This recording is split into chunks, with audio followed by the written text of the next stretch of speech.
오늘 43편도 고라자손의 시입니다. 거기 표제문에는 아무런 표시가 없죠. 그래서 원래 이 42편과 43편은 연결된 것이다. 같이 지속되는 것이다. 그렇게 보면 좋습니다. 42편과 43편은 연결된 말씀이다. 보면 되고요. 어제 설명을 했듯이 고라자손이 성전에서 평생을 조상 때로부터 대대로 하나님을 찬송하는 그런 사역자들인데, 성전에서 쫓겨나서 방황할 때 암울한 그리고 절망적인 상황 속에서 어떻게 그런 상황들을 믿음으로 이겨나갔는가 쭉 말씀하고요. 오늘 본문에도 보면 계속해서 기도합니다. 1절에 보면 하나님이여 나를 판단하시되 경건치 아니한 나라에 향하여 내 송사를 변호하시고 간사하고 불의한 자에게서 나를 건지소서. 기도죠. 그 다음에 2절도 보면 주는 나의 힘이 되신 하나님이시오늘 어찌하여 나를 버리셨나이까? 내가 어찌하여 원수의 압제로 인하여 슬프게 다니나이까? 이제 사실은 하나님이 이들을 버린 것이 아니고 자기 느낌을 그렇게 얘기한 거예요. 하나님께 버림받은 것 같은 느낌, 하나님이 나를 돌아보지 않은 것 같은 그런 느낌, 자신의 느낌을 얘기하는 거죠. 우리가 인간이기 때문에 그런 느낌을 받을 때가 있잖아요. 아무리 기도해도 어떤 변화가 없고, 또 아무리 믿음으로 우리가 하나님 앞에 나가도 환경의 변화도 없고 응답이 없는 것처럼 보일 때 얼마나 절망적이었으면 이 고라자손이 이렇게 하나님이 나를 버린 것 같은 그런 느낌이었을까. 그럼에도 불구하고 기도하고 있다. 3절 함께 읽습니다. 시작. 주의 빛과 진리를 보내어 나를 인도하사 주의 성산과 장막에 이르게 하소서. 이거 지금 다 기도죠. 1절, 2절, 3절에 계속해서 기도한다. 우리는 이걸 뭐라고 하냐면 지속적 기도라 그럽니다. 지속적으로 기도한다.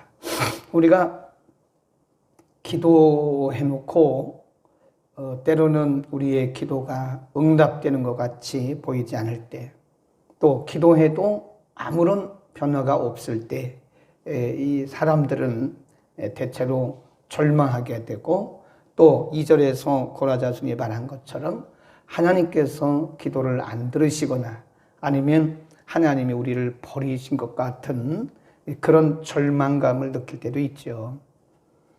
그러나 그것은 인간이기 때문에 느끼는 감정이죠. 느끼는 감정. 사실은 아니고 우리가 느끼는 감정. 하나님이 실제로 우리의 기도를 안 들으신다거나 하나님이 우리를 버리신 것이 아니라 우리가 느끼는, 인간이 느끼는 감정이죠. 감정. 그래서 그럼에도 불구하고 우리가 기도를 지속해야 된다. 다윗도 그랬고 우리의 믿음의 조상들이 기도를 쉬지 않았다. 근데 대부분 우리가 보면 기도하다가 기도를 이렇게 멈추는 경우가 많아요. 왜냐하면 지치죠. 응답이 없으니까. 우리가 기도한 대로 응답이 없으면 지치죠. 그러니까 이건 내가 기도를 잘못하는 거 아닌가? 기도해도 소용이 없는 게 아닌가? 그런 거죠. 그러니까 해도 안 되면 기도를 중단하는 거죠. 그리고 낙심하고 시험 들고 상처받고 스스로 시험 드는 거죠. 누가 뭐라 했나요? 스스로 시험 드는 거죠. 누가 뭐라 했나요? 스스로 상처받는 거죠. 하나님에게 뭐 하는 거죠? 뭐 이렇게 말로 표현을 하면서 원망한다거나 하나님 앞에 뭐 이렇게 직접적인 표현은 안 하지만, 불신앙적인 그런 표현은 하지 않지만 우리가 그런 마음을 가질 때가 있다는 거죠. 그러나 그럼에도 불구하고 기도는 지속돼야 된다. 그래서 써놓으세요. 지속적인 기도. 이 고라자손의 특징이 지속적으로 기도했다. 그러니까 우리의 기도를 멈추도록 유혹하는 것은 우리 약한 자신일 수도 있고요. 아니면 사단의 유혹이거나 아니면 사단의 공격일 수 있습니다. 사단은 어찌하든지 우리로 하여금 기도를 멈추게 하는, 기도를 하지 못하게 하는, 하나님으로부터 멀어지게 하는, 불신앙에 빠뜨리는 주범이죠. 그래서 우리가 기도를 멈추고 싶은 그런 유혹이 올 때는 우리가 연약해졌다는 증거이기도 하고요. 또 우리가 연약하기 때문에 사탄이 와서 우리를 공격하고 있다고 하는 증거다 같은 얘기죠. 사단이 우리를 공격하고 있는 것이다. 그럼에도 불구하고 그 산을 넘어야 됩니다.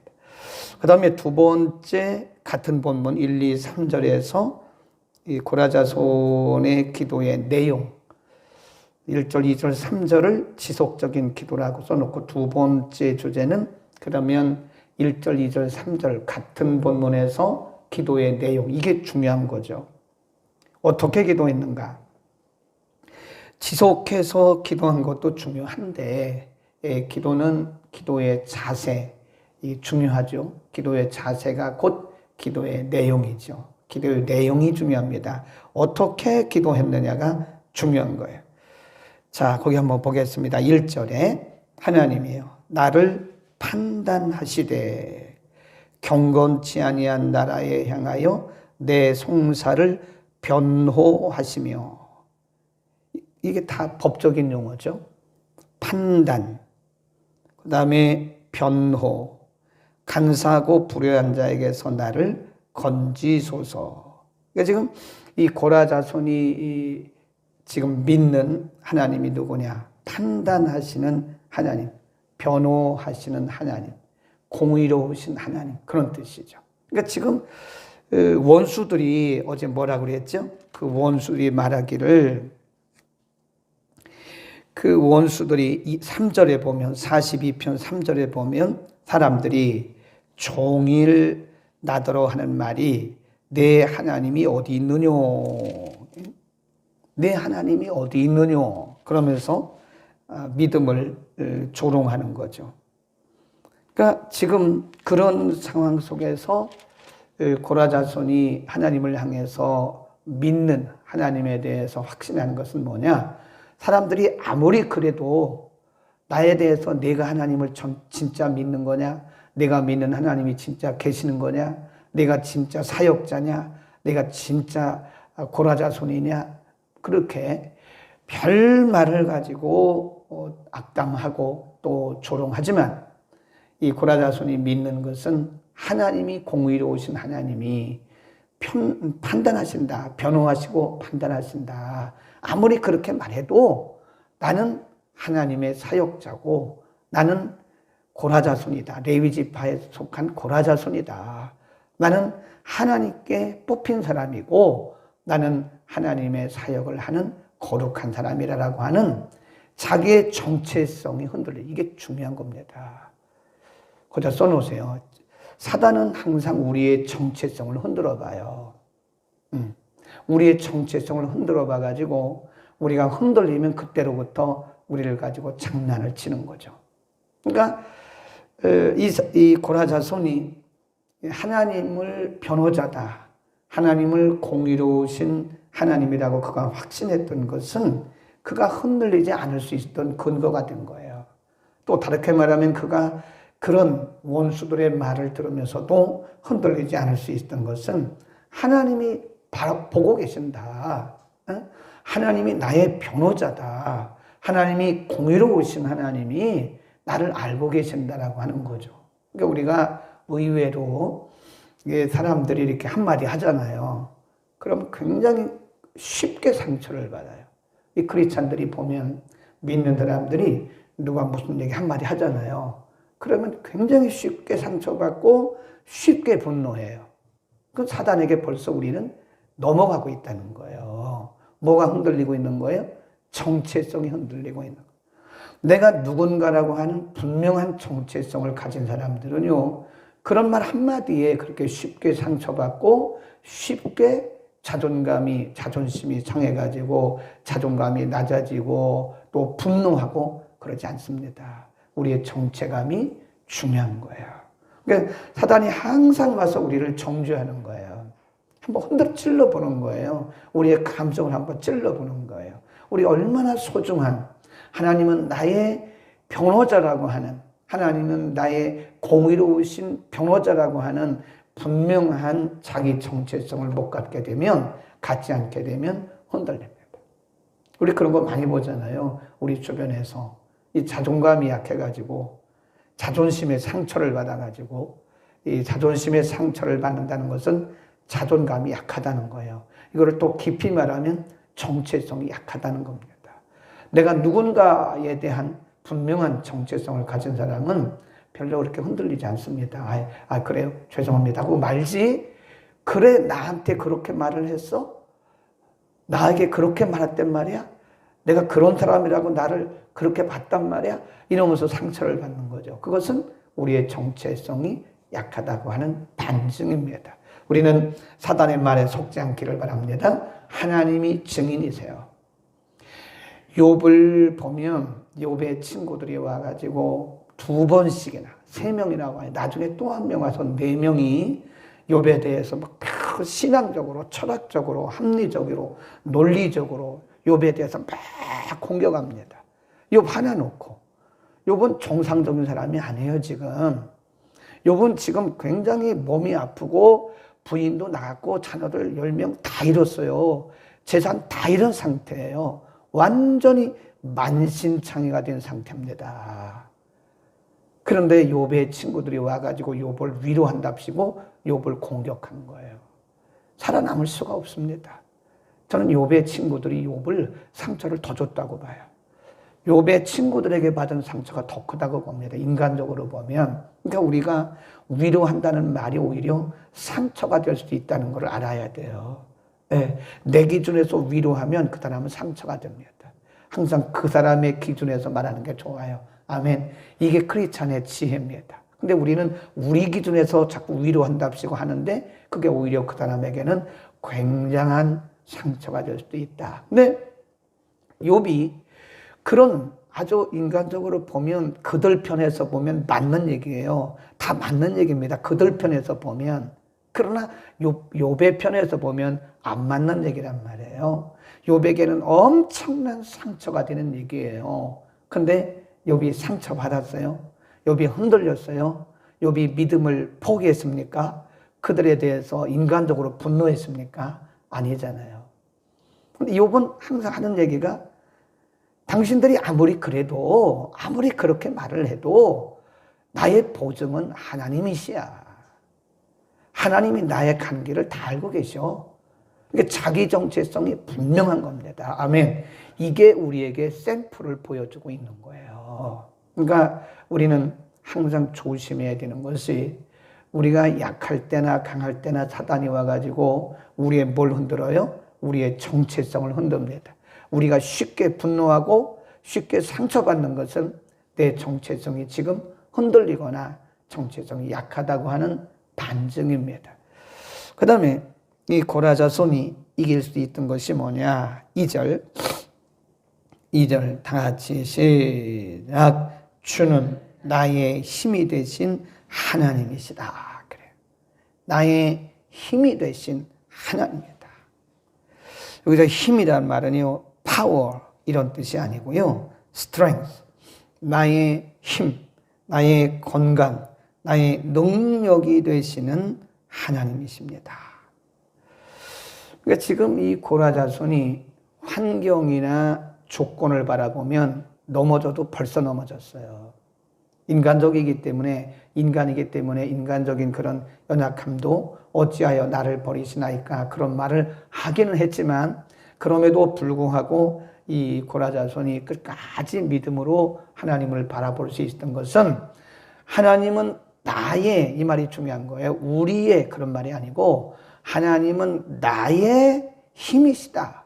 네, 다윗도 시편 18편에 보면 그 외에도 보면 여러 번 그런 표현을 해요. 주는 나의 구원이시오, 힘이시오, 나의 반석이시오, 나의 요새시오. 그런 나의 그런 누구누구다. 그런 고백을 굉장히 많이 해요. 하나님에 관한 지식입니다. 이게 하나님에 대한 산 지식. 하나님은 나의 힘이십니다. 나의 힘이 되신 여호와여, 내가 주를 사랑하나이다. 그러잖아요. 다윗도 나의 힘이 되신 여호와여, 내가 주를 사랑합니다. 그러니까 사람이 어떻게 말을 해도, 그 고라 자손이 얼마나 마음에 참 그렇겠어요. 당신이 섬기는 하나님이 진짜 있는 거야.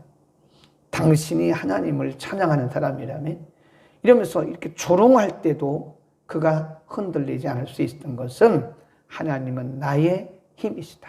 하나님은 나의 능력이시다. 하나님으로부터 공급받는다. 그 다음에 3절 보세요. 주는 뭐라고 그래요? 빛과 주의 진리를 보내어 나를 뭐하사? 인도하사 주의 성산과 장막에 이르게 하소서. 인도, 거기다 줄 긋습니다. 지금 이 고라 자손은 하나님이 누구신가? 나를 어디로? 주의 성산과 장막에 이르게 인도하시는 분. 뭘로? 진리와 빛으로. 주의 빛과 진리로 장막과 성전, 이건 하나님의 임재를 얘기하는 거죠.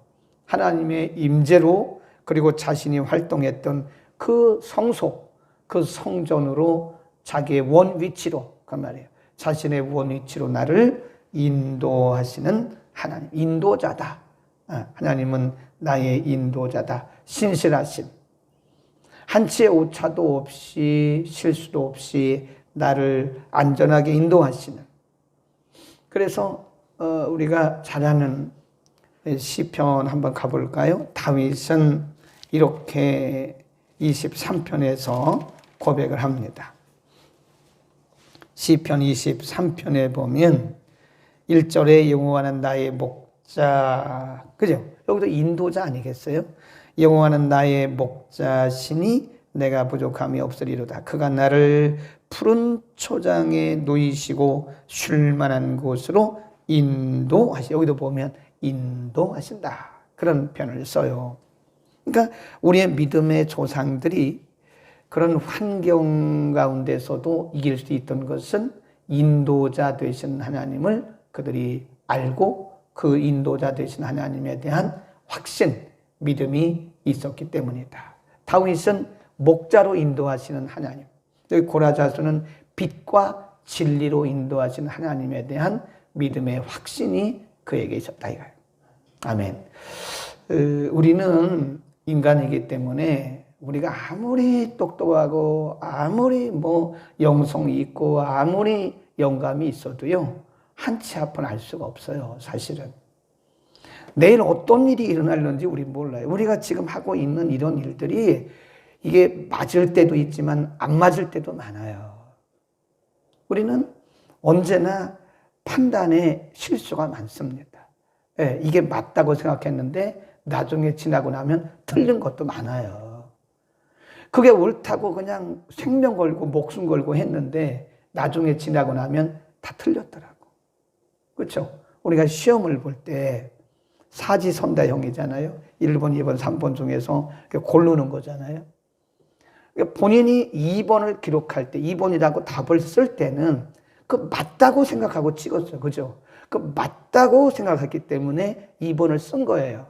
근데 선생님이 채점할 때 보면 2번이 답이 아니야. 짝짝짝짝 다 그거예요. 나중에 보면 30점밖에 안 된다고. 응?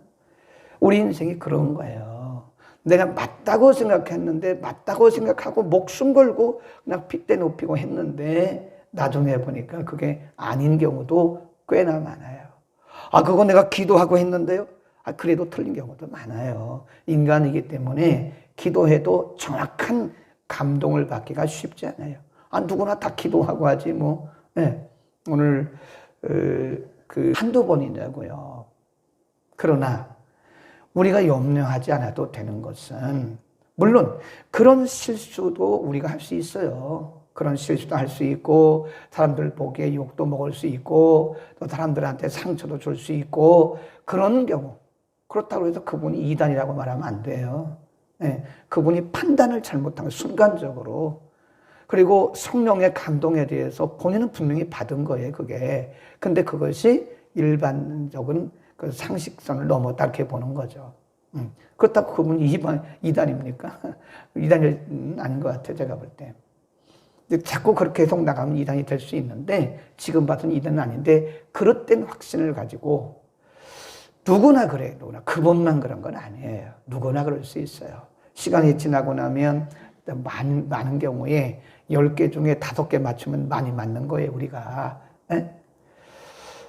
그런데 우리가 염려하지 않아도 되는 것은, 우리가 비록 그럴지라도, 우리가 때로는 열심히 하려고 하다가 내 생각과 하나님의 생각이 틀려서 때로는 빗나가는 경우도 있지만, 그럼에도 불구하고 하나님이 우리를 뭐예요? 진리와 그분의 빛으로 여전히 곁길로 나가 있으면, 빗나가 있으면 그분이 우리를 다시 끌어온다 해요.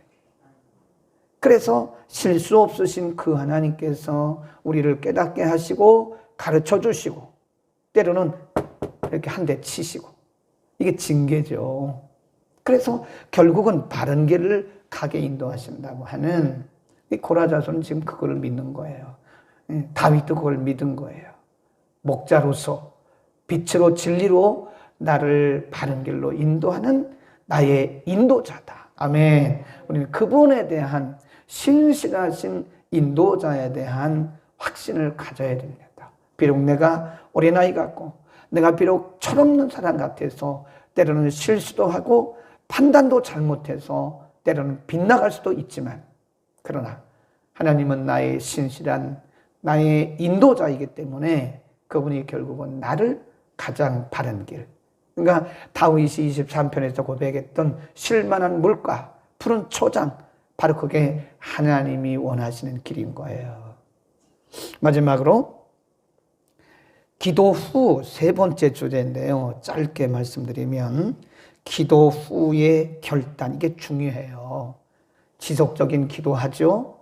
기도 내용 중요하죠. 세 번째, 기도의 열매를 맺는 것이 뭐냐면 기도 후의 결단이 굉장히 중요합니다. 우리가 아무리 많이 기도해놔도요, 기도 후에 결단이 흐트러지면 그 기도가 열매를 못 맺더라고요. 우리가 말씀 들으면, 말씀 듣는 순간에 은혜가 되면 뭐라 그러죠? 우리가 아멘, 동의합니다 그러잖아요. 근데 거기서 끝나면 그 말씀의 열매가 없더라고요. 그 성도들이 왜 은혜는 받는데 열매가 없지?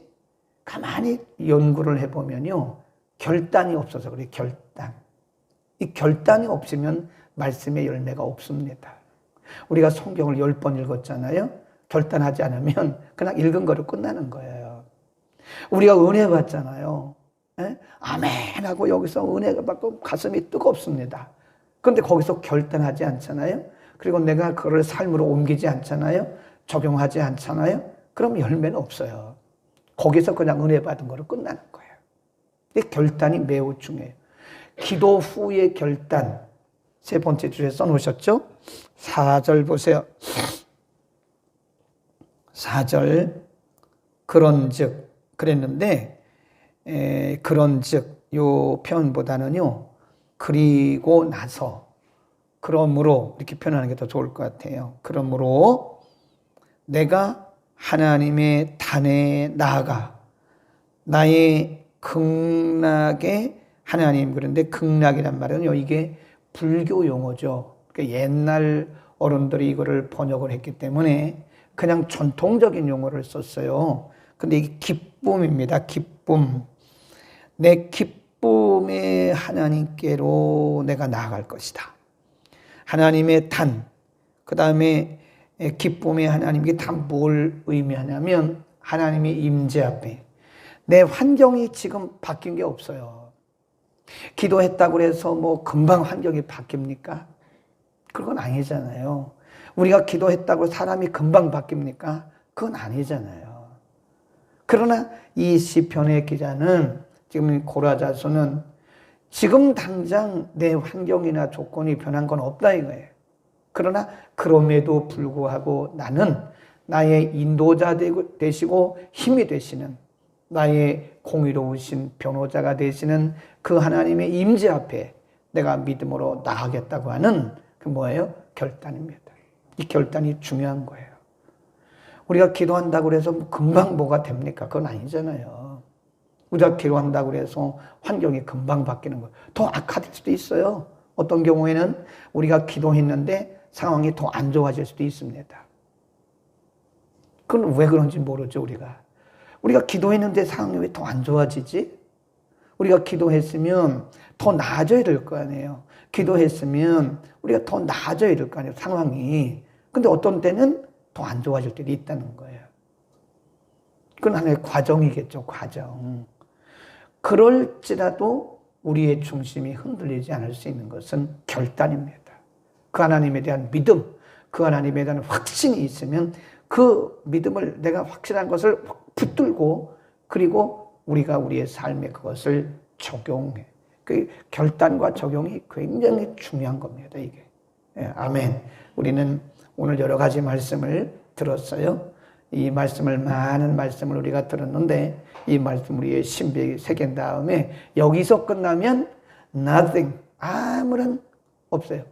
아무것도 없어요. 그냥 은혜 받은 거로 끝나고 그냥 참 감사하다, 은혜롭다, 그런 정도 끝나는 거예요. 반드시 이 말씀을 붙들어야 돼요.